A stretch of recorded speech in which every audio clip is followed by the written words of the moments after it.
നമ്മൾ മലയാളികൾക്ക് ചില ജോഡികളുടെ കോമ്പിനേഷൻ അസ്ഥിക്ക് പിടിച്ചു കഴിഞ്ഞാൽ പിന്നെ അവരെ ഒറ്റയ്ക്ക് കിട്ടിക്കഴിഞ്ഞാൽ സഹിക്കൂല.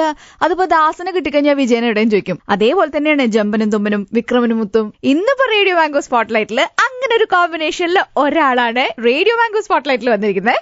ഇവിടെ ഹാജർ വെച്ചിരിക്കുന്ന എന്റെ പേര് ശാലിനി. ഇനി എന്റെ ഗസ്റ്റ് ബോൾഗാട്ടിയിലെ ഹൃത്തിക് റോഷനാണ്, mister Dharmajan Bolgatty. Welcome to my show. അതെ, ഞാനാണ്. Thank you Shalini. ഇതിൽ ജമ്പനാണോ തുമ്പനാണോ അതോ വിക്രമനാണോ മുത്തുവാണോ എന്നുള്ള ആലോചനയിലായിരുന്നല്ലേ? അങ്ങനൊന്നുമില്ല, ജമ്പനായാലും തുമ്പനായാലും രണ്ടുപേരും ഒരാളാണ്. ധർമ്മജൻ ബോൾഗാട്ടിയാണ്. ബോൾഗാട്ടിക്കാരെ കംപ്ലീറ്റ് ഫേമസ് ആക്കിയ ആളാണ്. ബോൾഗാട്ടി എന്ന് പറഞ്ഞാൽ രണ്ട് ബോൾഗാട്ടിയാണ്, ബോൾഗാട്ടി പാലസും പിന്നെ ധർമ്മജൻ ബോൾഗാട്ടി. ശരിക്കും ധർമ്മജൻ ബോൾഗാട്ടി എന്നൊരു ആളെ അറിഞ്ഞതിന് ശേഷമാണ് ബോൾഗാട്ടിയിൽ ടൂറിസ്റ്റുകൾ കൂടിയിട്ടുണ്ടോ? ടൂറിസ്റ്റുകൾ പണ്ടേ ഉണ്ടായിരുന്നു. കാരണം നമ്മുടെ ബോൾഗാട്ടി പാലസിൽ ഇഷ്ടംപോലെ പണ്ട് സിനിമകളൊക്കെ ഷൂട്ട് ചെയ്യുമായിരുന്നു.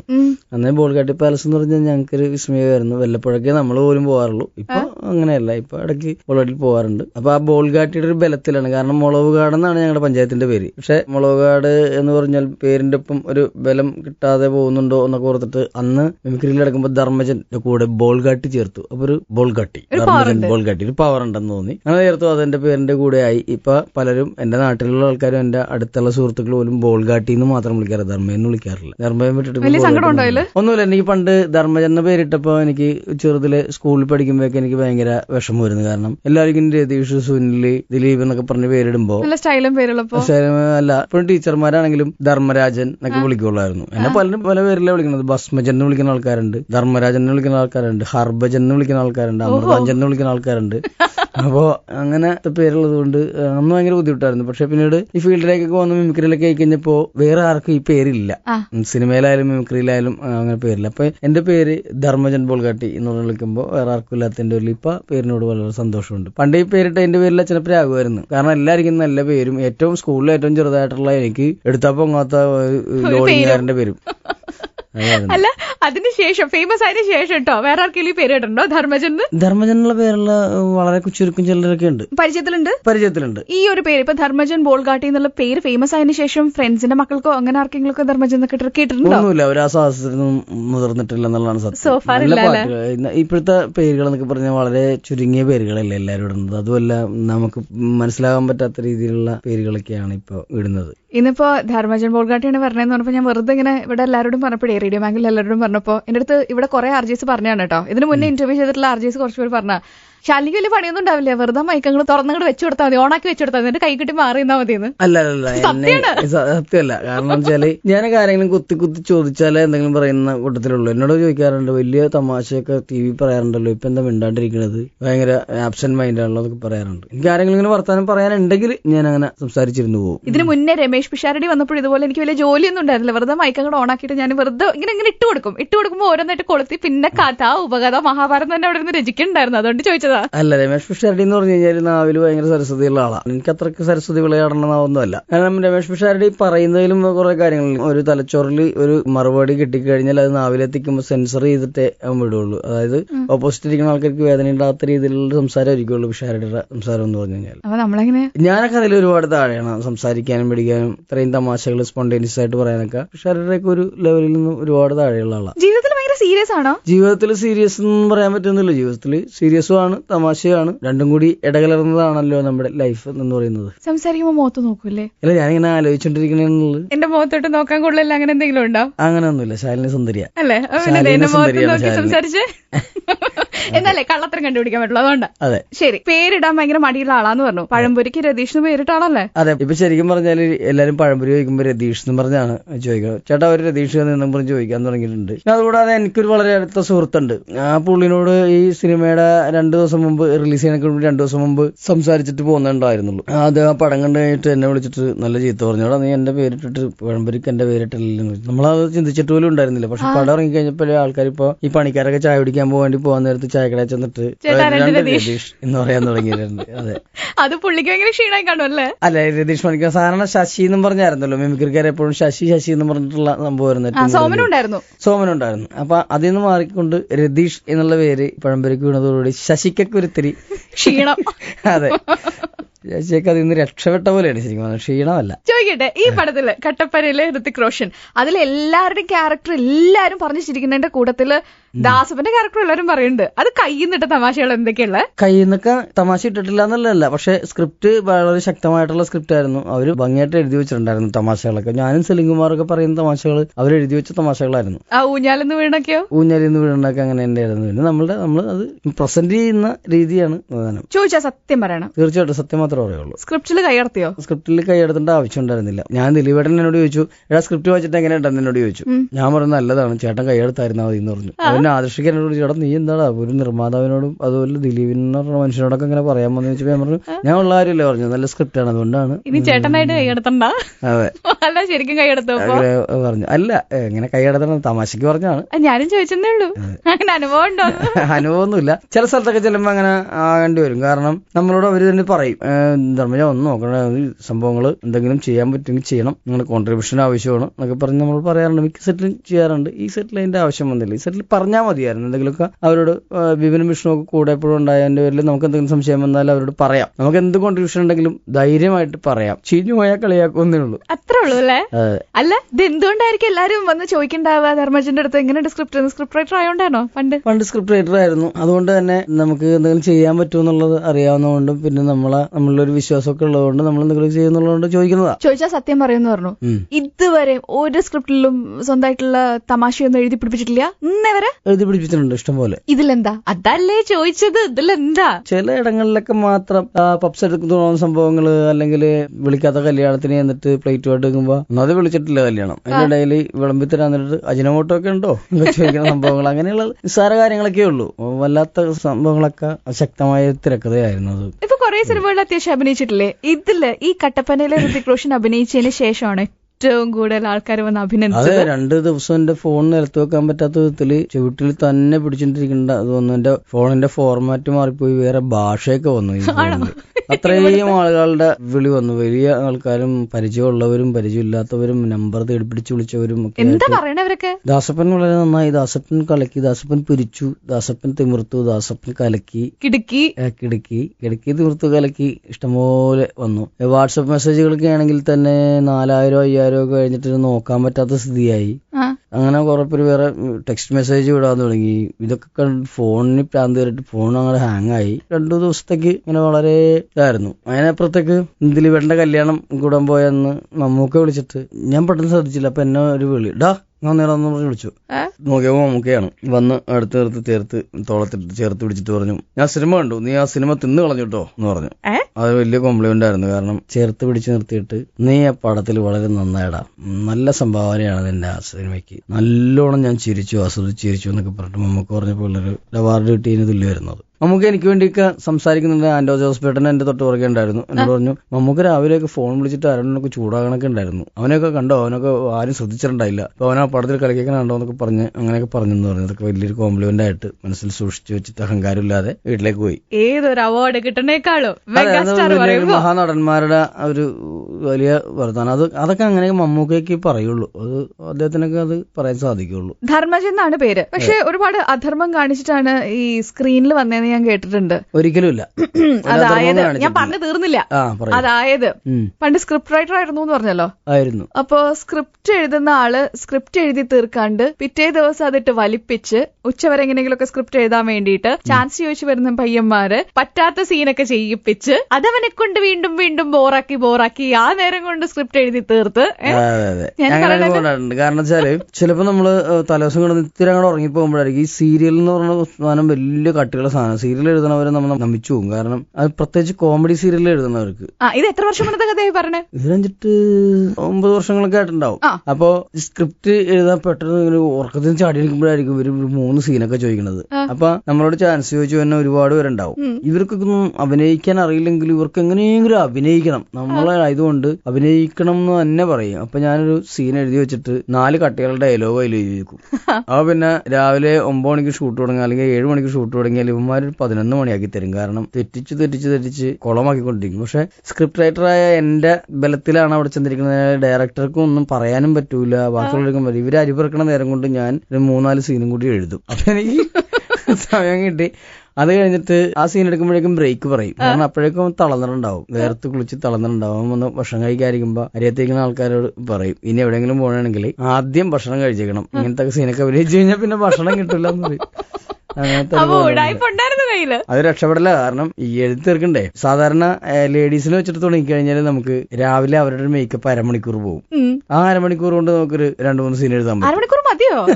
അങ്ങനെ 2 കൈ വെച്ച് വേണം എഴുതാനായിട്ട്. അതാണ് സീരിയലിന്റെ പ്രത്യേകത എന്ന് പറഞ്ഞു കഴിഞ്ഞാല്. ഭയങ്കര കഷ്ടപ്പാടുള്ള പരിപാടിയായി. സീരിയൽ എഴുതണവരെ മുമ്പിൽ ഞാൻ മുട്ടുകുത്തിന്ന് നമസ്കരിക്കും.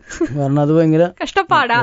ധർമ്മജൻ ബോൾഗാട്ടി എന്ന് പറഞ്ഞ പേര് കേൾക്കുമ്പോ തന്നെ ഓട്ടോമാറ്റിക്കലി മനസ്സിൽ വരുന്ന ഒരു രൂപമുണ്ട്. രമേഷ് പിഷാരടിയുടെ. ഇവരുടെ ഈ ഒരു കോമ്പിനേഷനാണ് മലയാളികളെ ചിരിപ്പിച്ച് ഒരു വഴിക്കാക്കിയത്. ഈ സ്പോട്ട്ലൈറ്റിൽ ധർമ്മജനോടുള്ള എന്റെ അടുത്ത ചോദ്യം, നിങ്ങൾ എങ്ങനെ പരിചയപ്പെട്ടെ? ഞാനൊരു തമാശ പരിപാടി വളരെ ഹിറ്റായിട്ടുള്ളൊരു പ്രോഗ്രാം എഴുതിക്കൊണ്ടിരിക്കുന്ന ടൈമിനാണ് പിഷാരടി അവിടെ വരുന്നത്. അങ്ങനെ ഞങ്ങളൊന്നിച്ച് കുറെ സ്ക്രിപ്റ്റുകൾ എഴുതി. അപ്പൊ എഴുതാൻ കൂടാൻ പറ്റിയ കമ്പനിയാണ് എന്ന് തോന്നിയതിന്റെ പേരിൽ ഞാനും പിഷാരടിയായിട്ട് അങ്ങനെ കൂട്ടുകൂടി കുറെ സ്ക്രിപ്റ്റ് എഴുതി. അത് കഴിഞ്ഞിട്ട് ഒരു ചാനലിലേക്ക് അവനൊരു പരിപാടിയായിട്ട് പോയപ്പോ അവിടെ കൂടെ ഉണ്ടായിരുന്ന ഒരു സുഹൃത്ത് ചാനലിനോട് പറയാതെ ഗൾഫിലേക്ക് പോയി. അപ്പൊ ആ ചാൻസിലേക്ക് എന്നെ വിളിച്ചു. ഞാൻ അവിടെ ചെന്നു. ആ എപ്പിസോഡ് വളരെ റേറ്റിംഗ് കിട്ടി. അതിന്റെ അടുത്ത എപ്പിസോഡിന് റേറ്റിംഗ് കിട്ടിയപ്പോൾ എന്നെ സ്ഥിരമാക്കാൻ തീരുമാനിച്ചു. ആ പരിപാടി അത്രയും കാലം ചെയ്തിട്ട് പിന്നെ ഞങ്ങൾ കുറെ ഒരു 3-3.5 വർഷത്തോളം ഒരു ചാനലിൽ ഒരു പരിപാടിയും ചെയ്തില്ല. നാച്ചുറൽ ആയിട്ടുള്ള കോമഡികളായിരുന്നു അതിൽ പറഞ്ഞിട്ടുണ്ടെങ്കിൽ. അതുവരെയുള്ള മിമിക്രിയുടെ ഒരു രീതിയിൽ നിന്ന് വ്യത്യസ്തമായിട്ട് വളരെ നാച്ചുറലായിട്ട് രണ്ടുപേരും എന്നിട്ട് തമാശ പറയുന്ന രീതി അത് ആളുകൾ സ്വീകരിച്ചു. അത് ഞങ്ങൾ കുറെ എപ്പിസോഡുകൾ ചെയ്തു. അതിനുശേഷം ഞങ്ങൾക്ക് പിന്നെ നാട്ടിൽ നിൽക്കാൻ നേരം ഉണ്ടായിട്ടില്ല. കാരണം ഫുൾ വിദേശ പരിപാടികളും കാര്യങ്ങളൊക്കെ ആയിട്ട് ഇങ്ങനെ കറങ്ങി കിടന്നു. 3-3.5 വർഷത്തോളം ഞങ്ങൾ TV ചാനലുകളിലൊന്നുമില്ലാതെ പരിപാടി തന്നെ പരിപാടിയായിട്ട് നടന്നു. ഇതിന്റെ ഇടയ്ക്ക് എത്ര പാസ്പോർട്ട് എടുത്തു? 5-6 പാസ്പോർട്ടായി. ആണല്ലേ? പഴയതൊക്കെ എന്ത് വീട്ടിൽ തന്നെ ഉണ്ടോ? ഉണ്ട്. രമേശ് എന്താ വിളിക്കുക? അവൻ പരിചയപ്പെട്ട കാലത്തൊക്കെ ചേട്ടാന്ന് വിളിച്ചു. ഇപ്പൊ അവൻ ചേട്ടാന്ന് പോയിട്ട് എടാന്ന് പോയിട്ട് വിളിക്കുന്ന ചീത്തയൊക്കെ പറയാൻ കൊള്ളില്ലാത്ത. ആദ്യമൊക്കെ ഭയങ്കര ചേട്ടാവിളിയായിരുന്നു. നമ്മുടെ സ്ക്രിപ്റ്റ് റൈറ്റർ ആണല്ലോ. അതുകൊണ്ടല്ല, പരിചയപ്പെടുമ്പോ അവനും അത്യാവശ്യം സ്ക്രിപ്റ്റ് ഒക്കെ എഴുതുന്നുണ്ട്, ഞാനും എഴുതുന്നുണ്ട്. അതുകൊണ്ടല്ല വിളിച്ചപ്പോ ചേട്ടാന്ന് വിളിച്ചിട്ട് തുടങ്ങിയത്. പിന്നെ അത് മാറി മറിഞ്ഞു. തിരിഞ്ഞു എന്ന് പറയുന്ന പോലെ ആയിപ്പോയി. ഭയങ്കര ഉറക്കപ്രാന്തനാണ്. ഉറക്കം ശരിക്കും കിട്ടുന്നില്ല എന്നുള്ളതാണ് സത്യം. എന്നാൽ കിട്ടുന്ന സമയം നല്ലോണം കിടന്ന് ഉറങ്ങുകയും ചെയ്യും. ഇപ്പൊ ഇങ്ങോട്ട് വരാനായിട്ട് നിങ്ങൾ വിളിച്ചപ്പോ പോലും ഞാൻ വെറുതെ മുറ്റത്ത് കിടന്ന് വെച്ചാൽ കാറിൽ കിടന്നുറങ്ങിപ്പോയി. ആണോ? ഇവിടെ വന്നപ്പോഴാണ് അറിയണത്. അതെ, പെട്ടെന്ന് വിളിച്ചപ്പോഴാണ് നിങ്ങളുടെ കുറെ നമ്പറുകൾ കാണുന്നത്. അപ്പൊ തന്നെ തിരിച്ചു വിളിക്കുകയും ചെയ്തു. വണ്ടിയിൽ കയറുമ്പോ ഉറങ്ങണ സുഖമുണ്ടോ? വണ്ടിയിൽ കയറുമ്പോ സ്പീഡിൽ ഓടിച്ചു കഴിഞ്ഞാൽ ഉറങ്ങൂല. വളരെ സ്മൂത്ത് ആയിട്ട് ആസ്വദിച്ച് ഉള്ള യാത്രകളാണ് എനിക്കിഷ്ടം. സ്പീഡിൽ ഓടിച്ചിട്ടുള്ള യാത്രയിലാണെങ്കിൽ ഉറക്കം വരില്ല. ഇതുപോലെ ഒരു പ്രാവശ്യം അമേരിക്കൻ വിസ അടിക്കാൻ വേണ്ടിയിട്ട് ഞങ്ങൾ എയർപോർട്ടിൽ ചെന്ന് കഴിഞ്ഞപ്പോ ഡിലേ എന്ന് പറഞ്ഞ് കാണിക്കുന്നുണ്ട്. അവസാനം അവർ പറഞ്ഞു വിമാനം യന്ത്ര തകരാറ് പോലും പോകാൻ പറ്റൂല എന്ന് പറഞ്ഞപ്പോ ഞങ്ങൾ ആകെ വിഷമത്തിലായി. രാവിലെ ഇന്റർവ്യൂ ഉള്ളതാണ് അമേരിക്കൻ എംബസിയിൽ. അങ്ങനെ ഞങ്ങൾക്ക് അവിടെ നിന്ന് ഇന്നോവ അറേഞ്ച് ചെയ്തു തന്നു. അത് വെച്ച് പിടിപ്പിച്ചൊരൊറ്റ പോക്കായിരുന്നു. എനിക്ക് അങ്ങനെ പിടിപ്പിച്ചു പോകണ വണ്ടിയിലിരിക്കാൻ പേടിയായതുകൊണ്ട് ഞാൻ കണ്ണും തുറന്ന് അവിടത്തോളം ഇരുന്നു. മദ്രാസ് വരെ ഇരുന്നു. നേരെ എംബസിയിലേക്കാണ് നീങ്ങുന്നത്. അവര് എന്റെ കണ്ണ് കണ്ടോടുകൂടി കണ്ണീക്കേടിന്റെ ഒരു സമയമായിരുന്നു. അതാണെന്ന് പറഞ്ഞ് മാറ്റി നിർത്തി. പിന്നെ അടുത്ത ഇന്റർവ്യൂവിലാണ് എനിക്ക് വിസ അടിച്ച് കിട്ടിയത്. അല്ല, അപ്പൊ ഈ തിരുവനന്തപുരത്തേക്ക് ഒരു ട്രെയിൻ കയറിയപ്പോ നാഗർകോവിൽ ഇറങ്ങിയത് എന്തുകൊണ്ടായിരുന്നു? വണ്ടി വളരെ പതുക്കെ പോയുണ്ടായിരുന്നു. ഇങ്ങനെ ഉറങ്ങണ സ്വഭാവമുണ്ട്. പലപ്പോഴും രാത്രിത്തെ ട്രെയിനാണ് നമ്മൾ തിരഞ്ഞെടുക്കാറ്. ട്രിവാൻഡ്രത്ത് ഷൂട്ടിങ്ങിന് പോകാൻ നേരത്ത് രാത്രി 11:30 പുറപ്പെടുന്ന വണ്ടിയിലായിരുന്നു പോയിക്കൊണ്ടിരുന്ന വെച്ചത്. അത് തിരുവനന്തപുരം എത്തുമ്പോ ആരെങ്കിലും വിളിക്കണ്ടെന്ന്. ഇത് വിളിക്കൂല. അവിടെ ചെന്ന് നാഗർകോവിൽ ഇറങ്ങും. ഒരു പരിചയമില്ലാത്ത സ്ഥലം.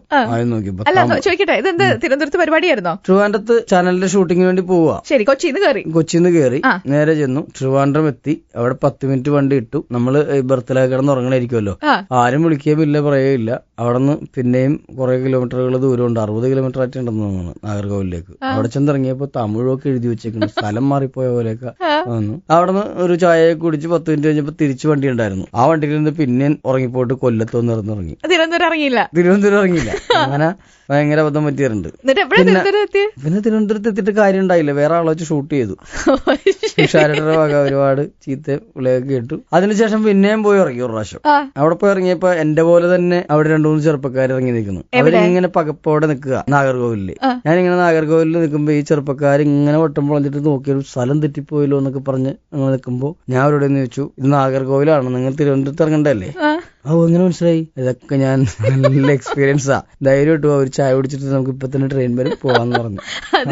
ഒരു തവണ ഒന്നും പഠിച്ചില്ല. ഉറങ്ങിപ്പോയാൽ ഭയങ്കര പാടാ. ഉറങ്ങാതിരുന്നാൽ നേരം വിളിക്കുന്നത് ഉറങ്ങാതിരിക്കും. അതായിരിക്കും അല്ലേ ഈ പിഷാരുടെ ഇടയ്ക്കിടയ്ക്ക് ഫേസ്ബുക്കിൽ ഓരോ ഫോട്ടോ ഇടുന്നത്, ധർമ്മൻ ഉറങ്ങണത് അതെ നെഞ്ചത്തും ഒക്കത്തും ഒക്കെ. അതെ, ഞങ്ങൾ 2 റൂം കിട്ടിയാൽ 8 റൂമിലേ കിടക്കുള്ളൂ. ആണ് ഉറക്കത്തിന്റെ കാര്യത്തിൽ എന്നെക്കാട്ടിയും കൂടുതൽ ഉറങ്ങാറൊക്കെ ഉണ്ട്. ഞാൻ എണീറ്റിരിക്കുമ്പോഴും അവൻ ഉറങ്ങണായിരിക്കുള്ളൂ. പക്ഷെ പേര് മുഴുവൻ ഉറക്കത്തിന്റെ പേരിൽ എനിക്കാണ്. ഇത് പ്രത്യേകം എന്റെ അടുത്ത് പിഷാരടി പറഞ്ഞിട്ടുണ്ടായിരുന്നു, ഇങ്ങനെ പലതും ധർമ്മൻ പറയുന്നൊന്നും ശാലിനി വിശ്വസിക്കരുത്, അവനാണ് ഉറക്കഭ്രാന്തൻ, എനിക്ക് ഒരു ഉറക്കവും ഇല്ല, അവനങ്ങനെ പലതും പറഞ്ഞ് പലരോടും നടക്കുന്നുണ്ടെന്ന് ഞാൻ കേട്ടു. അങ്ങനെ ഞാൻ നോക്കിയെടുത്തോളം അവനാണ് ഉറങ്ങാറ്. ഒരു സമയത്ത് പോവാന്ന് പറഞ്ഞാൽ ആ ടൈമിന് എണീക്കുള്ളൂ. അപ്പൊ തന്നെ എണീറ്റ് കുളിച്ചില്ലെങ്കിലും കൂടെ വരും. അതിന് ഞാൻ എണീപ്പിക്കാൻ നിൽക്കണം. എന്നിട്ട് ചീത്ത പേര് നമുക്കും. അതെ, ചീത്ത പേര് നമുക്കും. ഇങ്ങനെ പരിപാടിക്കൊക്കെ ഉറങ്ങിയിട്ടുണ്ടോ? പരിപാടി മിസ് ചെയ്തിട്ടുണ്ടോ? അങ്ങനെ ഒരിക്കലും ഇല്ല. ഒരു പരിപാടി മിസ്സായിട്ടില്ല. ഒരൊറ്റ പ്രാവശ്യം ഷൂട്ടിങ്ങിന് ഇതിൽ വൈകി ചെന്നു ഉറങ്ങിപ്പോയിട്ട്. അല്ലാതെ അങ്ങനെ പരിപാടിയൊന്നും ഒരിക്കലും മിസ്സായിട്ടില്ല ഉറങ്ങിയിട്ട്. ഒരു പ്രാവശ്യം എയർപോർട്ടിലേക്ക് പോകാൻ വൈകിട്ടുണ്ട്. അന്ന് ക്യാമറ 2 ഫ്ലാഷൊക്കെ എടുത്ത് ഇടിച്ച് പൊളിച്ച് ബാംഗ്ലൂർ പ്രോഗ്രാം ആയിരുന്നു. എയർപോർട്ടിലേക്ക് പോകാനായിട്ട് പത്തനംതിട്ട പരിപാടി കഴിഞ്ഞിട്ട് ഞാൻ ഒരു ഫ്ളാറ്റിലായിരുന്നു താമസിച്ചത്. ഞാൻ ഫ്ളാറ്റിൽ ചെന്നു. ഫ്ളാറ്റിന്റെ താക്കോല് തുറന്ന് വൈഫിനെ വിളിക്കണ്ടല്ലോ എന്ന് വിചാരിച്ചിട്ട് സോഫ സെറ്റിൽ കിടന്ന് ടിവിയും കണ്ട് കിടന്ന് ഉറങ്ങിപ്പോയി. ഈ മൊബൈലും താഴത്തേക്ക് വീണു, റിമോട്ടും താഴത്തേക്ക് വീണു. പെട്ടെന്ന് പിഷാരയുടെ വിളി വൈഫിന്, എന്നെ കുറെ വിളിച്ചായിരുന്നു. അങ്ങനെ വൈഫിനെ വിളിച്ചു കഴിഞ്ഞപ്പോ വൈഫ് അവനോട് ഉണ്ടാന്ന് ചോദിച്ചപ്പോ പറഞ്ഞു, ഇവിടെ കിടന്ന് അവൾ റൂം തുറന്ന് നോക്കിയപ്പോ ഞാൻ സോഫ സെറ്റിൽ കിടന്നുറങ്ങുന്നുണ്ട്. ഇവിടെ ഉറങ്ങണ്ടല്ലോ എന്ന് പറഞ്ഞപ്പോ അവൻ പറഞ്ഞു, എന്നാ അവൻ അടുത്താണ്ട് കിടന്നോട്ടെ എന്ന് പറഞ്ഞു. പിന്നെ എന്തോ പാവം തോന്നിട്ട് അവൻ പിന്നെയും വിളിച്ചു, വൈഫിനെ വിളിച്ചിട്ട് പറഞ്ഞു, അത് 7:30 മണിക്കാണ് ഫ്ലൈറ്റ്, ഒന്ന് വരാൻ പറ്റുമെങ്കിൽ വരാൻ പറയുന്നു പറഞ്ഞു. എന്നെ വൈഫ് ഒന്നൊരു വിരലും കൊണ്ട് തൊട്ടതേ ഓർമ്മയുള്ളൂ. ചാടി എന്നിട്ട് അപ്പൊ തന്നെ ഡ്രസ് ഇട്ടിട്ട് താഴെയുള്ള കാർ കൊടുത്തിട്ട് ഒറ്റ പറപ്പിക്കലായിരുന്നു. ഭാഗ്യത്തിന് ബോർഡിംഗ് പാസ് കൈ കിട്ടിയപ്പോഴാണ് സമാധാനമായത്. ചീത്തവിളി ആയിരുന്നില്ല. ഞാൻ അകത്ത് ബോർഡിംഗ് പാസുമായിട്ട് കയറി കഴിഞ്ഞപ്പോ അങ്ങോട്ട് തിരിഞ്ഞിരിക്കുക. കുറേ നേരം മിണ്ടാതിരുന്നു, ദേഷ്യപ്പെട്ട് മിണ്ടാതിരുന്നു. കുറേ നേരം കഴിഞ്ഞിട്ടാണ് സംസാരിച്ചത്. അങ്ങനെയാണോ പ്രതിഷേധം കാണിക്കണം? പ്രതിഷേധം കാണിക്കാൻ, അല്ലാണ്ട് എയർപോർട്ടിൽ വെച്ച് തെറി പറയാൻ പറ്റില്ലല്ലോ, നാട്ടുകാർ കേൾക്കുമല്ലോ. അതുകൊണ്ട് ദേഷ്യം പ്രകടിപ്പിച്ച് അങ്ങനെയായിരുന്നു. Shoot out at spotlight. Shoot out, yes. അതിൽ ഞാൻ ചില ചോദ്യങ്ങൾ ചോദിക്കും. ശാലിനി ഷൂട്ട് ചെയ്യും, ഞാൻ ഷൂട്ട് ചെയ്യും, ഞാൻ ഏറ്റുവാങ്ങണം. Ready? Shoot out at Spotlight. 2016 തീരാറായി. തിരിഞ്ഞു നോക്കുമ്പോ വേണ്ടായിരുന്നു എന്ന് തോന്നിയ ഒരു തീരുമാനം? സ്റ്റേജ് ഷോകൾ കുറച്ച് കുറക്കാമായിരുന്നു എന്ന് തോന്നിയിട്ടുണ്ട്. അതെന്താ? നല്ല ഏർപ്പാടല്ലേ? ആണ്, പക്ഷെ വളരെ അധികം നല്ല സിനിമകൾ നഷ്ടമായിട്ടുണ്ട്. എടുത്ത ബെസ്റ്റ് തീരുമാനം അത് തന്നെയാണ്. സ്റ്റേജ് ഷോകൾ കുറച്ചുകൊണ്ട് നല്ല സിനിമകൾ ചെയ്യാം എന്ന് പറഞ്ഞുകൊണ്ട് 2ാമത് സിനിമയിലേക്ക് വന്നത് 2016 തന്നെയാണ്. ധർമ്മജന്റെ ഒരു ഗുണം ആത്മാർത്ഥത. ഒരു ഫ്രണ്ടിനെ കുറിച്ച് കുറ്റം പറയാൻ അവസരം കിട്ടിയ ഏത് ഫ്രണ്ട് ആയിരിക്കും? പിഷാരടി ആയിരിക്കും. അതെന്താ? പിഷാരടി എന്നെ പറ്റി ഇഷ്ടംപോലെ കുറ്റം പറയാറുണ്ട്. അപ്പൊ എനിക്ക് കിട്ടുമ്പോ ഞാനും പറയും. കൊടുക്കണമല്ലോ, കൊടുത്ത കൊല്ലത്തും കിട്ടുന്നതാണല്ലോ. ധർമ്മജന്റെ മുന്നിൽ പെട്ടെന്ന് ഒരു ദിവസം ഒരു വനദേവത പ്രത്യക്ഷപ്പെട്ടു. ഒരു വരെ ചോദിക്കാൻ പാടുള്ളൂ. ചോദിച്ചോ? സ്വർണ്ണക്കോടാലി ചോദിക്കും. ആദ്യം തന്നെ വേറെ ഒന്നും കിട്ടിയില്ല. ഇല്ല, സ്വർണ്ണക്കോടാലി അല്ല ചോദിക്കണം വനദേവത പ്രത്യക്ഷപ്പെടുമ്പോ. ശരി, അപ്പൊ പിന്നെ സത്യസന്ധനാന്ന് വിചാരിച്ചിട്ട് അല്ലേ എല്ലാം കൂടെ ഒരുമിച്ച് തന്നാലോ? ധർമ്മജൻ എന്ന പേരല്ലായിരുന്നെങ്കിൽ ഇടാൻ ഇഷ്ടമുള്ള ഒരു പേര് പറഞ്ഞു. ഗിരിധർ. നിന്റെയൊക്കെ പേര് ദാസപ്പൻ. ലോക തോൽവിയ. ദാസപ്പൻ എന്ന് പറയുമ്പോ കിച്ചൂറാണ് കഥാപാത്രം പറയുന്നത്. ദാരിദ്ര്യം എന്ന് പറയുന്നുണ്ട്. അപ്പൊ ധർമ്മജന്റെ പേരിന് അങ്ങനെ തോന്നിയിട്ടുണ്ടോ? എന്റെ പേര് നല്ല കട്ടിയുള്ള പേരല്ലേ, ഒരു ദാരിദ്ര്യമില്ല. പിന്നെ എന്തിനാ ഗിരിധർ? അല്ല, ഇതും കൂടി നല്ല പേരാണെന്ന് പറഞ്ഞിട്ട്. അതാവുമ്പോ കാശും പണമൊക്കെ ഉള്ള ആൾക്കാർക്ക് ഇടുന്ന ഒരു പേരാണ്, നല്ല സൗന്ദര്യമുള്ള ആൾക്കാർക്ക് ഇടുന്ന പേരാണ് ഗിരിധർ. ശരിക്കും ഇഷ്ടമാണ് പേര്? പിന്നെ നല്ല പേരല്ലേ. അപ്പൊ ധർമ്മജൻ എന്നുള്ള പേര് മാറ്റേണ്ട അവസരം കിട്ടിയ ഗിരിധർ എന്നായിരിക്കും ഇടുക? ആയിരിക്കും. ധർമ്മജന് ഒരു ദിവസം ജീവിക്കാൻ വേണ്ട തുക 250 രൂപയാവും. നമുക്ക് ജീവിക്കാനുള്ള പൈസയാണ് പറഞ്ഞത്. പിന്നെ പെട്രോൾ അടിക്കാനും കാര്യങ്ങളൊക്കെ കിട്ട് വേറെ പൈസ വേണ്ടി വരും. അതൊക്കെ ചേർത്ത് ഞാൻ എന്റെ ഒരു ജീവിതത്തിൽ ഒറ്റ ദിവസം കൊണ്ട് 1000 രൂപ ഉണ്ടെങ്കിൽ സുഖമായിട്ട് ജീവിക്കാൻ പറ്റും. ബാക്കി മിച്ചം വരും. ധർമ്മജന് ക്യൂ നിൽക്കാൻ ഇഷ്ടമുള്ള സ്ഥലം? എനിക്ക് ക്യൂ നിൽക്കാൻ വലിയ മടുപ്പൊന്നും തോന്നൂല അവിടെ നിൽക്കുമ്പോ. എന്താന്ന് അറിഞ്ഞൂടാ. പണ്ട് ഏറ്റവും ക്യൂ നിൽക്കാൻ ഇഷ്ടമുള്ള സ്ഥലം തിയേറ്ററുകളായിരുന്നു. ഞാൻ ഇപ്പോഴത്തെ കാര്യം ചോദിക്കുന്നത്. ഇപ്പോ ക്യൂ നിൽക്കാൻ ഇഷ്ടപ്പെടുന്ന സ്ഥലം എല്ലാരും പോലെ ബിവറേജസ്. വേറൊന്നുമില്ല. പിന്നെ അതല്ലേ ഉദ്ദേശിച്ചത്. പിന്നെ പിന്നെന്താ? അതാണിക്കുള്ളൂ നിങ്ങളെ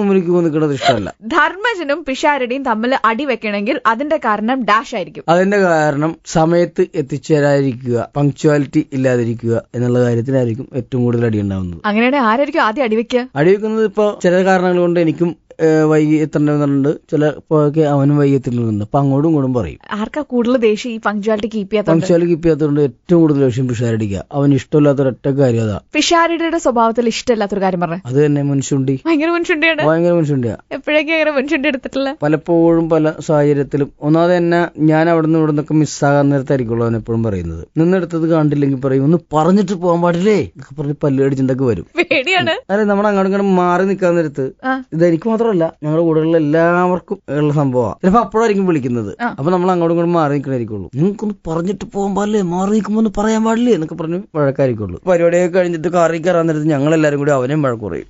ഇങ്ങനെ ചൂടായതിനൊക്കെ ഇട്ട് അവൻ കാണിക്കുന്ന എന്തെങ്കിലും തെറ്റുണ്ടെങ്കിൽ ഞങ്ങൾ അങ്ങോട്ടും പറയും.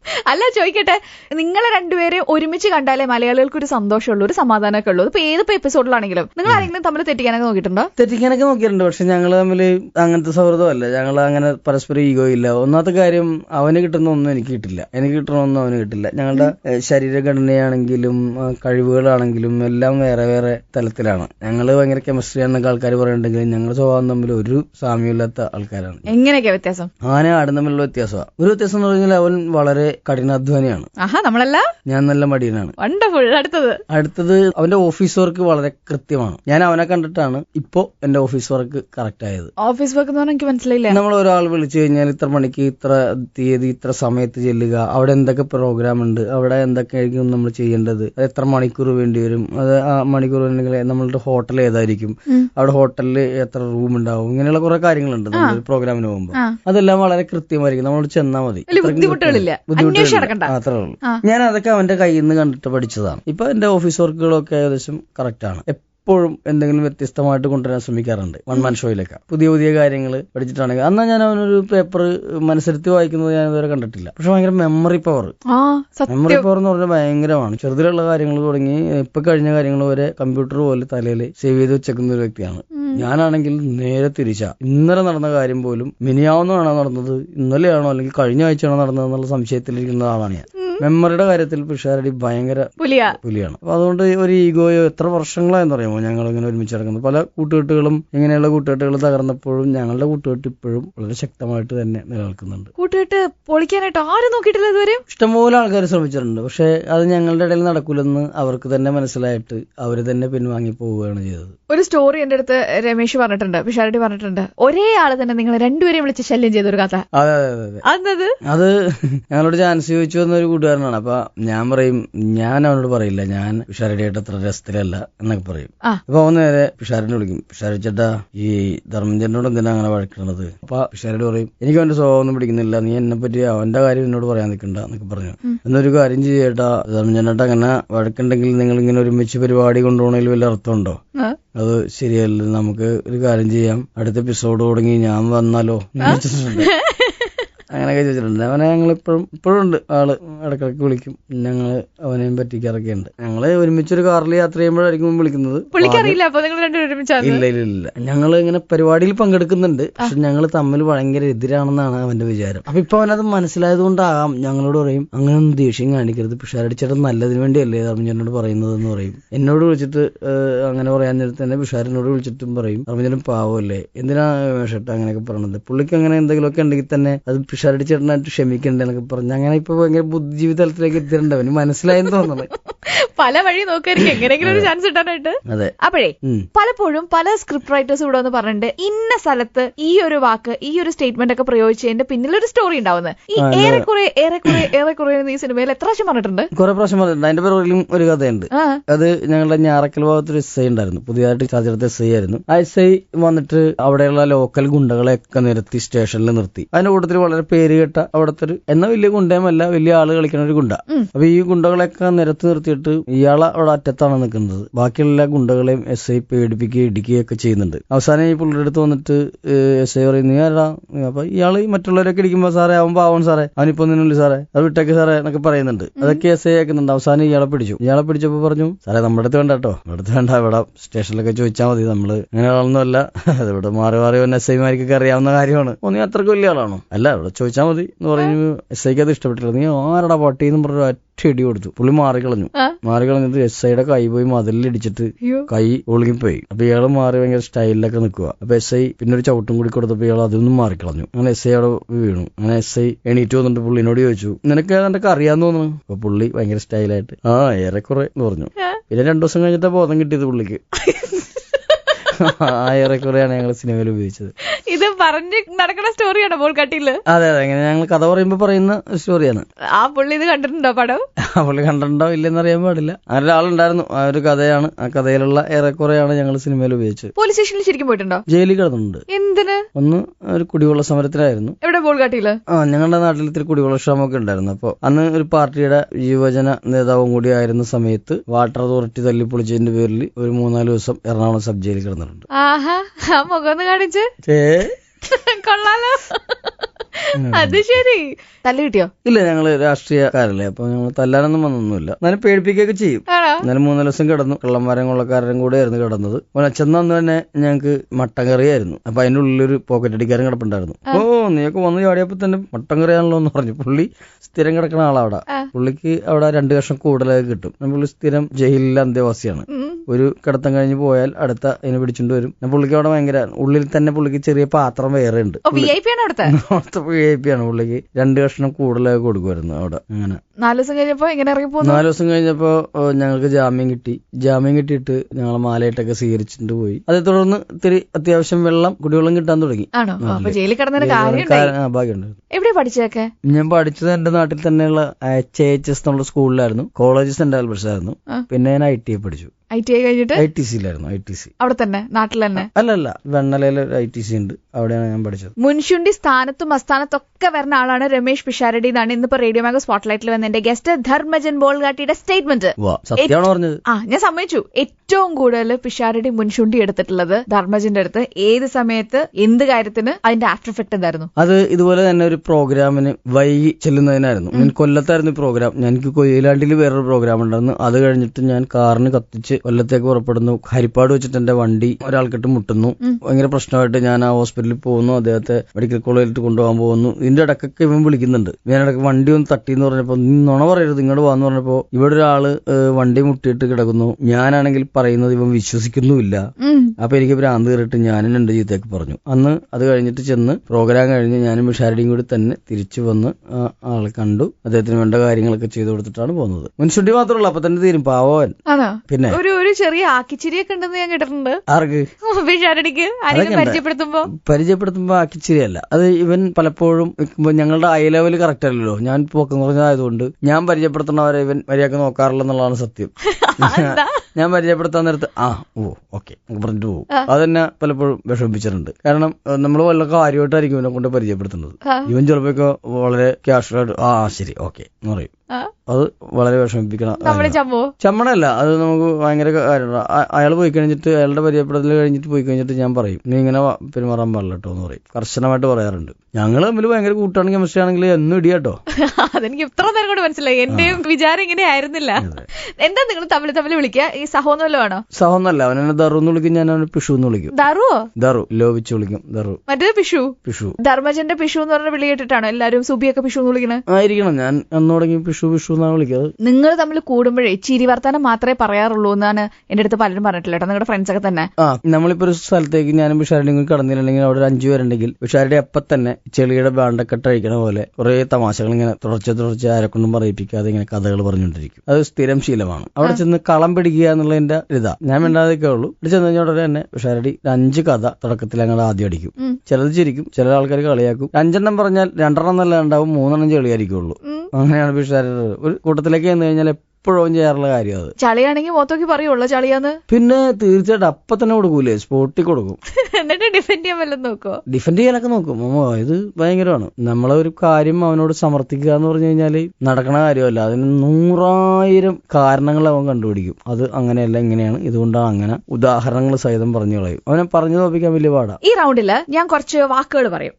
ആ വാക്കുകൾ കേൾക്കുമ്പോ എന്താ തോന്നണേ എന്നങ്ങോട്ട് പറഞ്ഞാൽ മതി. ഒരു സ്റ്റോറിയോ ഒരു മുഖമോ എന്ത് വേണേലും ആവാട്ടോ. ധൈര്യം. എന്നെക്കാളും ധൈര്യം കാണിച്ചതിന് ആദർശയാണ് ഈ സിനിമയിൽ എന്നെ അഭിനയിപ്പിക്കാനുള്ള ചങ്കൂറ്റം. അതാണ് ധൈര്യം. അപ്പൊ ആദർശയുടെ മുഖമാണ് വരുന്നത്. ആദർശയുടെ മുഖമാണ് ഇപ്പൊ മനസ്സിൽ വരുന്നത്. ആത്മാർത്ഥത എന്നെ തന്നെയാണ് ഓർമ്മ വരുന്നത്. ഞാൻ കാണിച്ചാലാണല്ലോ തിരിച്ചെനിക്കും കിട്ടുള്ളൂ. ഞാൻ തന്നെ കണ്ണാടി നോക്കിട്ടെ നീ ഭയങ്കര ആത്മാർത്ഥമുള്ളവനാണല്ലോ എന്ന് ഞാൻ ചോദിക്കാറുണ്ട്. കാര്യമായിട്ട് പറഞ്ഞാണോ? ഇല്ല, കൈന്നിട്ടല്ല. കാരണം നമ്മൾ ആത്മാർത്ഥത കാണിച്ചാലാണ് നമ്മളോട് ആത്മാർത്ഥത കാണിക്കുള്ളൂ. പിന്നെ ഈ ആത്മാർത്ഥത കണക്ക് വെക്കൽ ശരിയാവില്ലല്ലോ. അപ്പൊ നമ്മൾ കാണിക്കും, നമ്മളോട് കാണിച്ചില്ലെന്ന് വരും. ലോക തോൽവി എന്ന് പറയുമ്പോ പലപ്പോഴും എന്റെ തീരുമാനങ്ങൾ ലോകതോൽവിയാകാറുണ്ട്. അടുത്ത ചില സിനിമകളിൽ അഭിനയിക്കുമ്പോൾ ചില സിനിമകൾ നമ്മൾ ഭയങ്കരമായിട്ട് വന്ന് പറയും, പിന്നെ ചെന്ന് പെടുമ്പോഴായിരിക്കും ദൈവമേ ലോകതോൽവിയായി പോയല്ലോ എന്ന് വിചാരിക്കുന്നത്. സിനിമയുടെ പേര് ഞാൻ പറയുന്നില്ല. കുറെ സിനിമകൾ അങ്ങനെ തോന്നിയിട്ടുണ്ട്. തീർച്ചയായിട്ടും നല്ല സിനിമകളിൽ അഭിനയിക്കാൻ അവസരം വന്നിട്ട് അതെല്ലാം പല പരിപാടികളുടെ പേരിൽ പോയിട്ട് അവസാനം ലോകതോൽവി സിനിമയിൽ പോയി തലവെച്ച് കൊടുക്കും. അത് നിർത്തുവാണ്. വഴിത്തിരിവ് എന്ന് പറയുമ്പോഴോ ദിലീപേട്ടനാണ് സിനിമയിലേക്ക് വിളിച്ചത്, പിഷാരടിയെ കണ്ടുകൂട്ടിയത്. ഇത് രണ്ടുമാണ് വഴിത്തിരിവ്. അതെ. ഇന്നത്തെ ധർമ്മജൻ ബോൾഗാട്ടിയായി ഇവിടെ സ്പോട്ട്ലൈറ്റിൽ വന്നിരിക്കേണ്ടായ സാഹചര്യം അങ്ങനെ ഉണ്ടായതാണ്. ടൈപ്പ് കാസ്റ്റിംഗ് എന്ന് പറയുമ്പോൾ ടൈപ്പ് കാസ്റ്റിംഗ് എന്ന് പറഞ്ഞ് ഓർമ്മ വരുന്നത് പണ്ട് ഷാജോൻ ചേട്ടനായിരുന്നു. പക്ഷെ ഇപ്പൊ ഷാജോൻ ചേട്ടൻ ഭയങ്കര ആളായി പോയി. എന്താണ് ഞങ്ങളെപ്പോഴും കളിയാക്കുമായിരുന്നു ഷാജോൻ ചേട്ടനോട്. ഷാജോൻ ചേട്ടൻ ഏതെങ്കിലും സിനിമ എടുത്തു കഴിഞ്ഞാൽ ഒന്നിലേക്ക് പോലീസുകാരനായിരിക്കും, അല്ലെങ്കിൽ ട്രാഫിക് പോലീസായിരിക്കും, അല്ലെങ്കിൽ സാധാ പോലീസായിരിക്കും. പക്ഷെ അദ്ദേഹത്തിന്റെ ആ ഒരു ടൈപ്പ് കാസ്റ്റിംഗ് ഒരു പോലീസ് വേഷത്തിലൂടെ തന്നെ മാറ്റിമറിച്ചു ദൃശ്യം എന്ന സിനിമയിൽ. വലിയ അതിഭാവകത്വമൊന്നും ഇല്ലാണ്ട് സിനിമയിൽ ഡയലോഗ് പറഞ്ഞ് ചിരിപ്പിക്കണം ഇത്തിരി പാടുള്ള കാര്യമാണ്. മിമിക്രി അഭിനയം അല്ലാണ്ട് പിന്നെന്താ ഇഷ്ടം? മീൻപിടുത്തം. എന്നിട്ട് അതിനെ വറുത്ത് തിന്നുക, അതിനെ കറി വെച്ച് തിന്നുക, അതാണ് ഏറ്റവും ഇഷ്ടം. മീനില്ലാണ്ട് ചോറ് ഇറങ്ങൂല, ബുദ്ധിമുട്ടാണ്. മീനില്ലാതെ ഇപ്പൊ ഇവിടെ സ്പോട്ട്ലൈറ്റൊക്കെ വിളിച്ചപ്പോ പെട്ടെന്ന് വണ്ടി വരുമെന്ന് പറഞ്ഞപ്പോ ആ ചേട്ടൻ അവിടെ നിന്ന് വഴിയിലേക്ക് എത്തണേ തൊട്ടും വിളിച്ചപ്പോ ഇത്തിരി ചോറും കൂടി ഇത്തിരി മീൻകറിയും കൂടി കൂട്ടി തിന്നിട്ടാണ് ഇങ്ങോട്ട് വന്നത്. ആണോ? മീനില്ലാണ്ട് ചോറ് ഇറങ്ങൂല?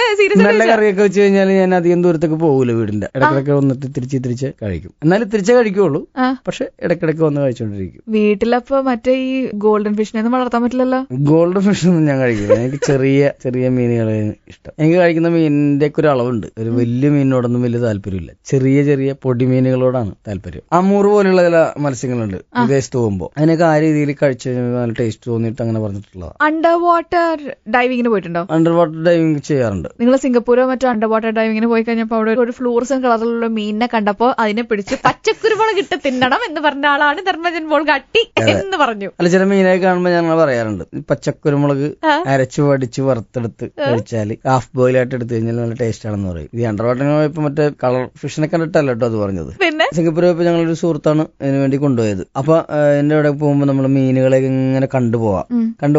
പുള്ളി എങ്ങനെ ഉണ്ടായിരുന്നു എന്ന് ചോദിച്ചപ്പോ ഞാൻ പറഞ്ഞു നല്ല മീനുകളെ കാണാൻ പറ്റി എന്ന് പറഞ്ഞു. അപ്പൊ പറഞ്ഞു മീനുകളെ കാണാൻ പറ്റും. മീനുകളൊക്കെ എടുത്തിട്ട് അണ്ടർ വാട്ടറിന് പോയ സംഭവമല്ല എനിക്ക് ഇഷ്ടപ്പെട്ടത്. ആ മീനുകളെയൊക്കെ ഒന്ന് കൈ കിട്ടിയെങ്കിൽ. അത് സിംഗപ്പൂർ അന്ന് ഭക്ഷണമൊക്കെ വേറെ ഈ ബിരിയാണിയും അതും ഇതും ഭക്ഷണമൊക്കെ കഴിച്ചിട്ട് എനിക്ക് മടുത്തിരിക്കുന്ന അവസ്ഥയായിരുന്നു. അപ്പോഴാണ് ഞാൻ ഈ മീനിന്റെ കാര്യം പറഞ്ഞത്. ആ കടയിൽ കണ്ട മീനെ കിട്ടിയെങ്കിൽ നമുക്ക് നല്ല പച്ചക്കുരുമുളക് ഇട്ടിട്ട് വറുത്തരച്ചടിച്ചടിക്കാന്ന് പറഞ്ഞത്. അതാണ് ഉഷാരടി പറഞ്ഞത്. ഇവനൊരു കാര്യത്തിന് കൊണ്ടുപോയ അവിടെ മീനിന്റെ കാര്യം പറഞ്ഞിട്ട് ഇത് നിങ്ങളെ കാണിച്ച സുഹൃത്തെന്ന് പറഞ്ഞു. ഇത് കേട്ടിട്ട് അല്ല, പുള്ളി ആകെ വണ്ടടിച്ചു. ഇവരെന്താ ഈ പറയണെന്ന് നോക്കിയപ്പോഴാണ് ഉഷാരടി പറയുന്നത് മിണ്ടായിരിക്കണമെന്ന് പറഞ്ഞു. ചോദിക്കണ്ടായിരുന്നു. മീൻ വെക്കും? എന്നിട്ട് മീൻ വെക്കും. പിന്നെ കുക്ക് ചെയ്യാനൊക്കെ അറിയാം? നന്നായിട്ട് കുക്ക് ചെയ്യാൻ അറിയാം. എന്തൊക്കെ വെക്കും? എല്ലാം വെക്കും. ഒരുമാതിരി എല്ലാം വെക്കും. ഞാൻ ബിരിയാണി ഒഴിച്ചിട്ട് എനിക്ക് ബിരിയാണിയോട് താല്പര്യമില്ലാത്തതുകൊണ്ട് അതിൽ ഇടപെടാറില്ല. വീട്ടില് ആണെങ്കിൽ ഈ എന്റെ വൈഫിന് പായസം ഭയങ്കര ഇഷ്ടം. ആഴ്ചയിൽ 2 ദിവസമെങ്കിലും പായസം ഉണ്ടാവും. അത് അവളും മക്കളും കൂടി കുടിച്ച് തീർത്തോളും. സ്വന്തമായിട്ട് വെച്ച് സ്വന്തമായിട്ട് തട്ടിക്കോളും. ഞാൻ മീൻ കിട്ടിക്കഴിഞ്ഞാൽ ആണ് എന്റെ മീനിലുള്ള പരീക്ഷണങ്ങൾ, ചിക്കനിലുള്ള പരീക്ഷണങ്ങളൊക്കെയാണ് ഞാൻ നടത്താറുള്ളത്. പിന്നെ എപ്പോഴും കയറേണ്ടി വരില്ല. വൈഫ് നല്ല കുക്കാണ്, അതുകൊണ്ട് നല്ല ടേസ്റ്റുള്ള ഭക്ഷണങ്ങൾ അവള് തന്നെ ഉണ്ടാക്കി തരും. ചിലപ്പോഴൊക്കെ ഒരു ഇൻട്രസ്റ്റിന്റെ പുറത്ത് ഞാനും കയറി ഉണ്ടാക്കും. ആ അടുക്കള കയറാൻ ഭയങ്കര താല്പര്യമുള്ള ആളാണ്. എനിക്കെല്ലാം അരിഞ്ഞു കൊടുക്കാനും വെടിക്കാനും കറി വെക്കാനും എന്തിനാണെങ്കിലും താല്പര്യമുള്ള. അടുക്കളയിലെ പണികളും പാത്രം കഴുകലൊക്കെ എനിക്ക് ഭയങ്കര ഇഷ്ടമുള്ള മേഖലകളാണ്. ഫേസ്ബുക്കിലൊക്കെ ഭയങ്കര ആക്റ്റീവ് ആണ്? അല്ല, കുറവാണ്. വളരെ കുറവാണ്. ലൈവ് ചെയ്തിട്ടുണ്ടോ? ഫേസ്ബുക്ക് ലൈവ് ഇതുവരെ ചെയ്തിട്ടില്ല. മറ്റുള്ളവരുടെ കൂടെ കൂടിയിട്ടുണ്ടെന്നല്ലാതെ ലൈവ് ചെയ്തിട്ടില്ല. ഇപ്പോ എല്ലാ സ്റ്റാർസും ഫേസ്ബുക്ക് ലൈവിന്റെ ആൾക്കാരാണല്ലോ. അതെ. അപ്പോ സ്വന്തം FB പേജില് ഫാൻസ് ഒക്കെ പറയാറില്ലേ ഒന്ന് ലൈവ് ഒരു ചേട്ടാന്നൊക്കെ പറയാറുണ്ട്. ഒരുപാട് പേര് ഒന്ന് ഫ്രണ്ട്സ് റിക്വസ്റ്റ് അയച്ചിട്ട് ചേർക്കാമെന്ന് ചോദിക്കാറുണ്ട്. ഇതിലൊന്നും ഞാൻ വലിയ ഇതല്ല. എന്റെ ഫേസ്ബുക്ക് പേജ് പോലും നോക്കുന്നത് വേറൊരാളാണ്. സ്വന്തമായിട്ട് നോക്കാറൊന്നുമില്ല. ഞാൻ ഇടയ്ക്ക് നോക്കും എന്തൊക്കെയുണ്ട്, വല്ല കുറ്റം പറയുന്നുണ്ടോ തെറിയാക്കുന്നുണ്ടോ എന്നൊക്കെ നോക്കും. ഇന്നുവരെ അതുകൊണ്ട് തന്നെ എനിക്ക് അത്ര അധികം മോശം കമന്റുകളൊന്നും ഇതുവരെ ഫേസ്ബുക്കിൽ ഉണ്ടായിട്ടില്ല. ഫേസ്ബുക്കിൽ ഫോട്ടോ ഇടുന്നതൊക്കെ ഞാൻ തന്നെ ഇടും, അല്ലെങ്കിൽ ഞാൻ അയച്ചു കൊടുത്തിട്ട് എന്റെ ഫേസ്ബുക്ക് പേജ് നോക്കുന്ന ആള് ഇടും. പിന്നെ ഫേസ്ബുക്കിലാണെങ്കിലും എന്തെങ്കിലും ഒരു ഫോട്ടോ ഇടുകയാണെങ്കിൽ ഞാനും ഉഷാരടിയും തമ്മിലുള്ള ഫോട്ടോ ഒക്കെ ഇടണമെങ്കിൽ അതും എപ്പോഴും ഇടാറില്ല. ഞാൻ എപ്പോഴും ഫോട്ടോ ഇടാറില്ല. കുറെ കാലത്തിന് ശേഷം ഒരു ഫോട്ടോ ഇടും. അപ്പൊ അതിന് കുറെ ലൈക്കുകൾ കിട്ടും. ചിലപ്പോ റെക്കോർഡായി മാറിയിട്ടുള്ള സംഭവങ്ങൾ കിട്ടാറുണ്ട്. ഇപ്പൊ ലാലേട്ടൻ തന്നെ, ലാലേട്ടന്റെ ഒരു ബന്ധുവും ലാലേട്ടന്റെ മകനെയും മുതുകത്ത് നിർത്തിയിട്ട് പുഷപ്പ് എടുക്കുന്ന ഒരു ഫോട്ടോ ഉണ്ടായിരുന്നു. അതേപോലെ മക്കളെ വെച്ചെടുത്തിട്ട് ഞാൻ ഒരെണ്ണം പോസ്റ്റ് ചെയ്ത് എന്നെ കൊണ്ടും പറ്റും എന്ന് പറഞ്ഞിട്ട് ലക്ഷങ്ങളായിരുന്നു കമന്റ്. 10-30 ലക്ഷത്തോളം കമന്റ്സ് വന്നു. അത് പേപ്പറിലും ഓൺലൈനിലും ഒക്കെ വന്നു. ലാലേട്ടനും കമന്റ് ചെയ്തിട്ടുണ്ടായിരുന്നു. പിന്നെ ഞാനും പിഷാരടിയും കൂടിയുള്ള എനിക്ക് ഇഷ്ടപ്പെട്ട ഒരു ഫോട്ടോ ഏതാണെന്നറിയോ? അതില് പിഷാരടി ഒരു ബ്രൗൺ കളർ ഷർട്ട് ഇട്ടിട്ട് മീശയൊക്കെ വെച്ചിട്ട് ഒരു ആണ്ണ പോലെ എന്നിട്ട് ധർമ്മജന്റെ ഒരു പാടം ബ്ലൗസ് ഇട്ടിട്ട് പെണ്ണിനെ പോലെ ഇരിക്കുന്ന ഒരു ഫോട്ടോയും ഇരുവരിഞ്ഞിപ്പുഴ അതിനെ പറ്റി അല്ലെ കാഞ്ചന വെച്ചിട്ടുണ്ടായിരുന്നു. ശരിയാ. അതെന്തെങ്കിലും പരിപാടിക്ക് വേണ്ടി എടുത്താണോ അത് ഇതിനായിട്ട്?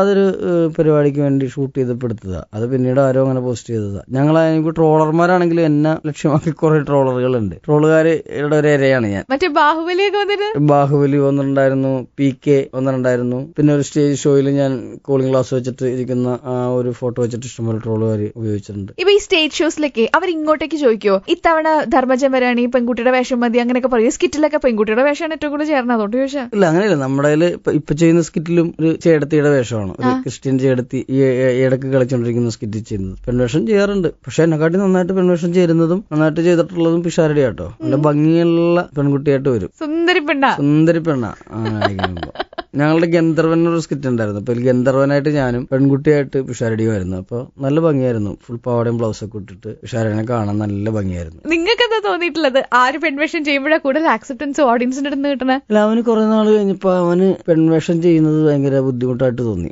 ഞാനിനി പെൺവേഷം ചെയ്യുന്നില്ലടാ, നീ ചെയ്തോ, ഞാൻ ചെയ്യുന്നില്ല. മറ്റേ വിരിഞ്ഞു നിൽക്കുന്ന ശരീരം വെച്ചിട്ട് ഞാനിനി പെൺവേഷം ചെയ്യുന്നില്ല എന്ന് ഒരു ദിവസം ഒരു പ്രഖ്യാപനം നടത്തി. ഞാൻ പിന്നെ അങ്ങനെ ആഴ്ചയിൽ ശബ്ദമൊന്നും ചെയ്യാത്തതുകൊണ്ട് ഞാൻ ഇപ്പോഴും പെൺവേഷം ചെയ്യുന്നുണ്ട്. അതിനുശേഷം ചെയ്തിട്ടേ ഇല്ല ഇതുവരെ. പിന്നെ പെൺവേഷം ചെയ്തിട്ടില്ല. ഞാനപ്പോഴും ചട്ടയും മുണ്ടും പാവാടയും ബ്ലൗസും സാരിയും ബ്ലൗസും ഒക്കെ ഇട്ട് ഞാൻ ജീവിച്ചു പോകുന്നു. ഏതാ കൂടുതൽ ഇഷ്ടം, ആൺവേഷം ചെയ്യാനാണോ പെൺവേഷം ചെയ്യാനാണോ? അങ്ങനെയല്ല, നമുക്ക് അഭിനയിക്കാൻ കിട്ടുന്ന എന്ത് വേഷവും നമ്മൾ വാങ്ങിയാക്കി ചെയ്യാൻ ശ്രമിക്കുക. അതായത് ഞാൻ ആൺവേഷം പെൺവേഷം ഒന്നുമില്ല. പെൺവേഷം ഒരിക്കലും ചിലപ്പോൾ നല്ലോണം കത്തിക്കേറാൻ പറ്റുന്നതാണെങ്കിൽ അത് ചെയ്യും.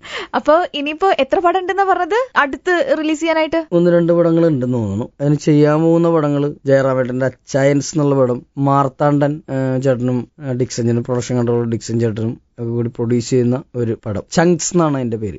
ദുബായ് ചെയ്യാൻ പോകുന്ന പടം തേൻവരിക്ക എന്നാണ് ചിത്രത്തിന്റെ പേര്. അതിനുശേഷം ഫഹദ് ഫാസിൽ പടം, മമ്മൂക്ക പടം ഒക്കെ ഇങ്ങനെ പറഞ്ഞു വെച്ചിട്ടുണ്ട്. ബിസി ആണാളപ്പോ. അത്യാവശ്യം ഈ സിനിമ കണ്ടതോടുകൂടി ആൾക്കാർ വിളിക്കുന്നുണ്ട്. നന്നായി, ഞാൻ ഇപ്പൊ തന്നെ ഇന്റർവ്യൂ എടുത്ത് വെച്ചത്, അല്ലെങ്കിൽ കിട്ടിയില്ലെങ്കിലോ. അപ്പൊ congratulations and all the best. Thank you Shalini. എന്നാ പിന്നെ അടുത്ത ആഴ്ച കാണാം അല്ലേ? കാണാന്നല്ല, കേൾക്കാം.